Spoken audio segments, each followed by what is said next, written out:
This isn't just about a habit, it's about a deep, often unseen compulsion. It's the constant need to explain ourselves, to justify our every feeling, decision, and boundary. We do it so often, it feels like second nature, a sign of politeness or empathy. But what if this seemingly harmless behavior is actually a symptom of a much deeper psychological wound?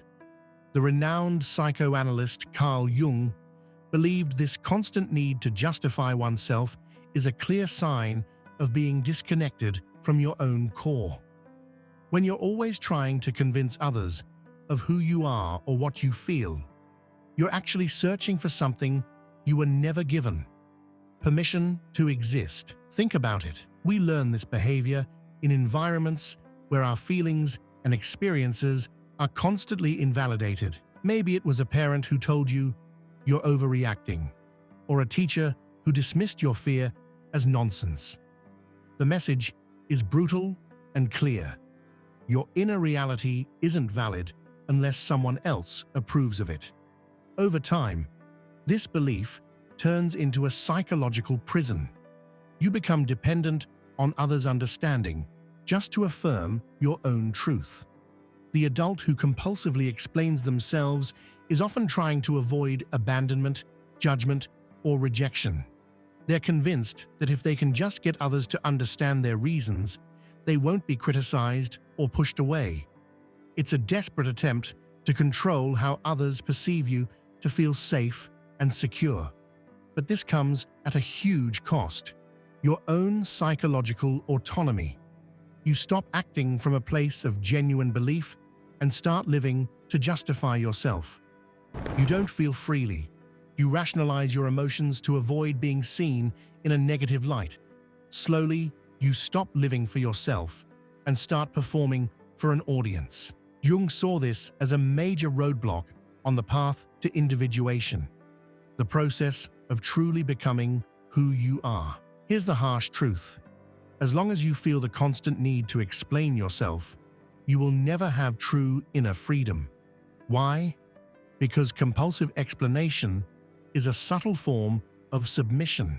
With every justification, you are essentially saying, "I can only exist if you allow me to." This is an invitation to break free from that conditioning. It's an exploration of why so many of us are trapped in this cycle and what happens when you finally choose to embrace silence. When you stop explaining yourself, everything changes. The part of your mind that was once bent on seeking external approval begins to stand tall, guided by a new sense of inner authority. This shift transforms everything. The invisible wound behind the need to explain yourself is something much deeper than just a desire to be understood. It's a psychic wound, rooted in your identity. Jung saw this compulsion not as a simple habit, but as a symptom, a reflection of a much older, unconscious belief that your existence is only valid when approved by others. This wound often forms in childhood, in environments where your feelings are constantly delegitimized. When a child is sad and told they are being dramatic, or angry and called difficult, they internalize a dangerous message: "What I feel is wrong." They learn to trust the reactions of others more than their own inner experience. They develop a defense mechanism, believing that if they can just explain themselves well enough, they might not be punished, ignored, or ridiculed. And so, a lifelong pattern is born, justifying every emotion, decision, and action, as if you need a convincing argument just to have the right to be yourself. At its core, this is a loss of internal authority. You stop seeing your own experience as inherently valid. Instead, you depend on others to confirm whether your reality is legitimate. This creates a psychological state of submission where your self-worth isn't built from within, but from the reflection in someone else's eyes. What's so insidious is that this dynamic happens unconsciously. Most people caught in this pattern don't even realize they're constantly trying to convince others that their emotions are reasonable or their decisions are logical. But beneath every explanation is a hidden fear, the fear of being rejected for simply being who you are. Jung believed that to heal, every person must eventually confront this internal structure. Until you do, you'll continue to live according to the values, judgments, and expectations of others, often those you absorbed from authority figures in childhood. You become a reflection of what others would approve of, not a reflection of your true self. Compulsive self-explanation, then, is a form of self-abandonment. It's the act of betraying your own truth to make it more palatable to others. And this is where the healing begins. It starts with recognizing that you no longer need to ask for permission to exist. Your emotions, no matter how intense or contradictory, don't need to be justified to deserve space. But this awakening isn't painless. When you start to choose silence instead of justification, the silence can feel unsettling. It reveals the emptiness left by the absence of a solid internal authority, the price of self-betrayal. Carl Jung understood that every time you hide your true feelings to avoid conflict or shape your words to please others, you are abandoning yourself. It's a silent betrayal, subtle but deeply damaging. This isn't a sudden dramatic break.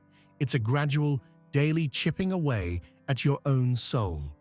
It happens when you laugh at a joke you don't find funny just to seem sociable. It happens when you say yes when you really mean no to avoid being seen as difficult. It happens when you explain your sadness as simple tiredness because you're afraid of being a burden. With each small concession, a part of your authentic self is left behind. Jung identified this as a direct consequence of the ego becoming disconnected from the self, the true, whole core of who you are. The ego, which should be the functional center of your consciousness, becomes a servant to external acceptance. It reconfigures itself to become whatever others want it to be. In this constant adaptation, you lose touch with yourself.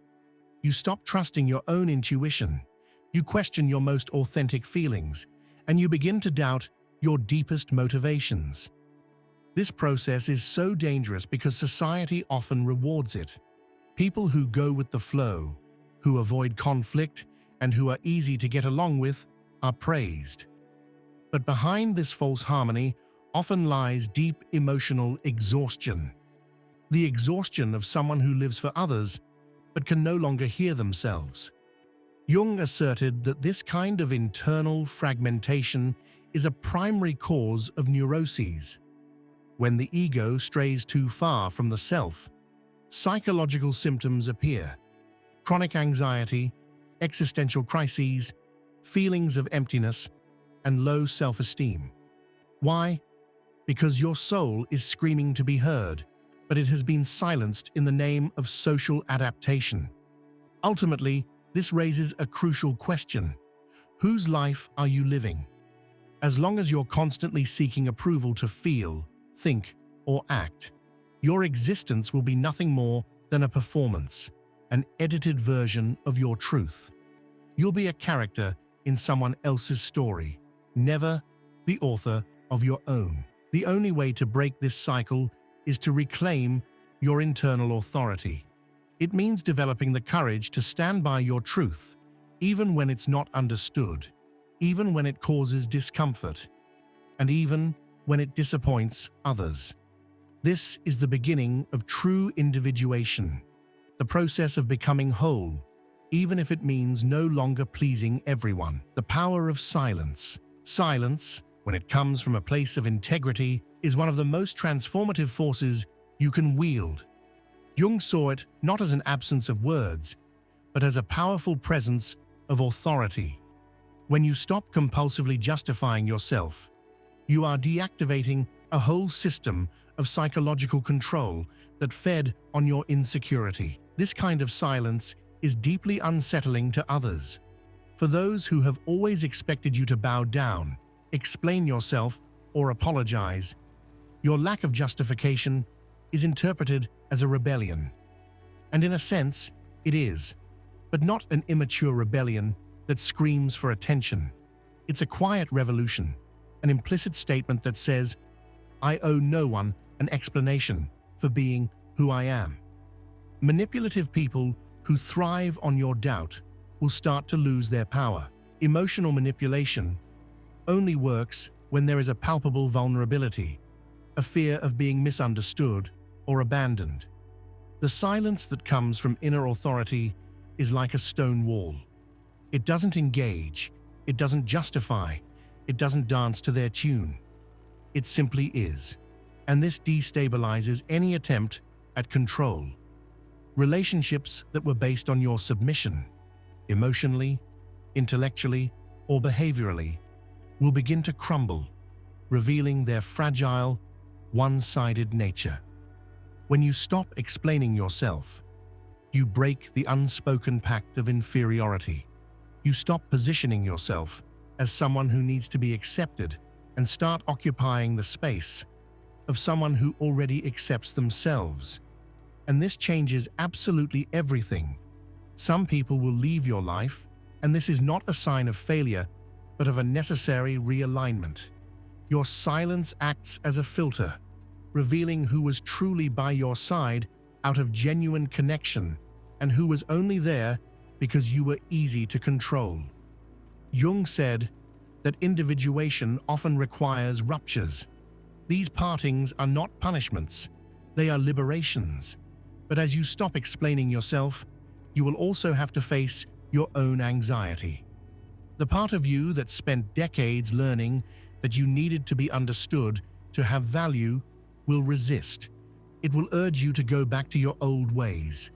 In those moments, silence becomes a spiritual practice, a conscious act of staying whole, even in the face of discomfort.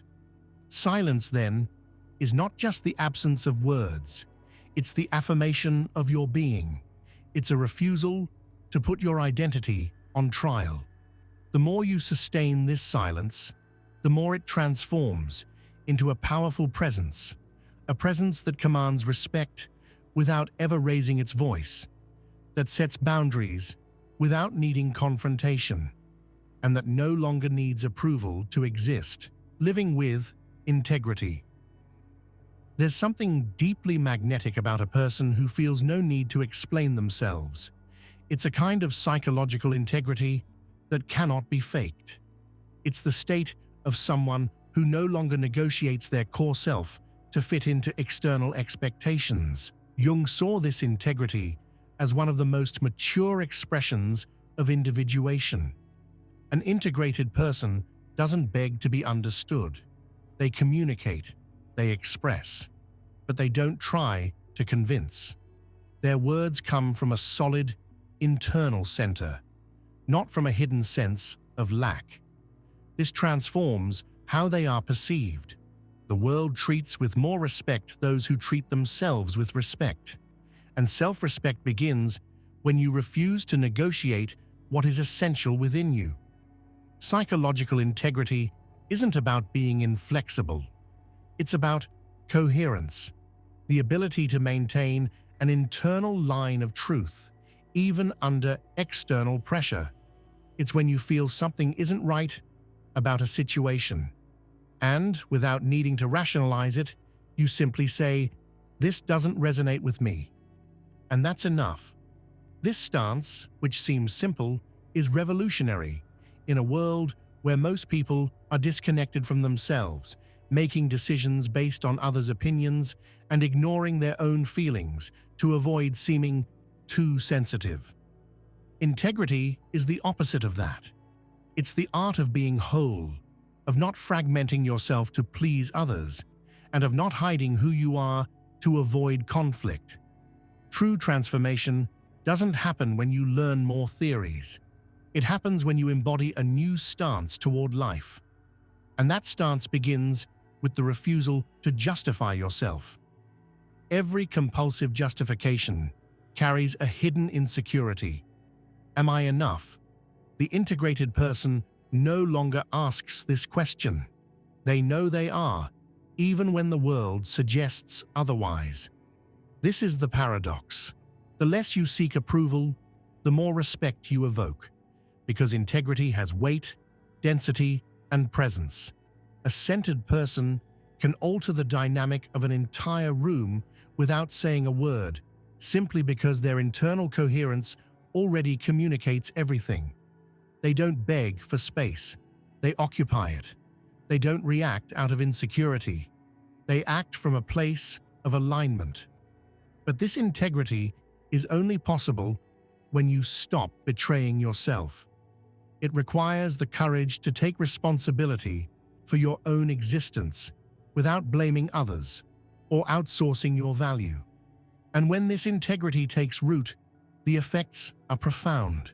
Your relationships change, your professional life shifts, your self-perception becomes clearer, anxiety lessens, the need to control what others think of you disappears, because you stop living to be understood and start living to be true. The ultimate transformation. When you finally stop explaining yourself, everything changes, not just inside, but all around you. It's as if you begin to emit a new frequency. You no longer say, "Please understand me." You emanate, "I know who I am, and I don't need your permission." And the world, without fail, responds. Jung knew that the human psyche is guided by energy, presence, and internal structure, not by rational justifications. The person who constantly tries to be understood gives off a vibration of submission and doubt. The one who no longer explains themselves emits strength, clarity, and authority. This isn't about becoming arrogant. It's about finally becoming whole. People begin to listen to you differently. Relationships based on imbalance simply collapse, not because you fought them, but because you are no longer available to play the same role. Your silence reconfigures your relationships because it communicates what you once begged for. It says, "I am not here to be shaped. I am here to be." And from there, you begin to attract deeper, more honest connections based on mutual respect, not fear or dependence. This journey requires presence, because in moments of doubt, the impulse to explain yourself will return. It will feel safer to please, easier to give in. It is in these moments you must remember. Every time you silence an explanation, you reaffirm yourself. You consolidate your integrity. You take your rightful place in the world. Not as someone who begs for space, but as someone who already knows they belong. So I want you to think about this and really be honest with yourself. What is the explanation you repeat the most? The one you know, deep down, you don't want to give anymore. Maybe it's about your feelings, your boundaries, or your way of being. Write it down, even if it's just in your mind. This is more than just a thought exercise. It's the first step toward a turning point. Subscribe for more free valuable videos.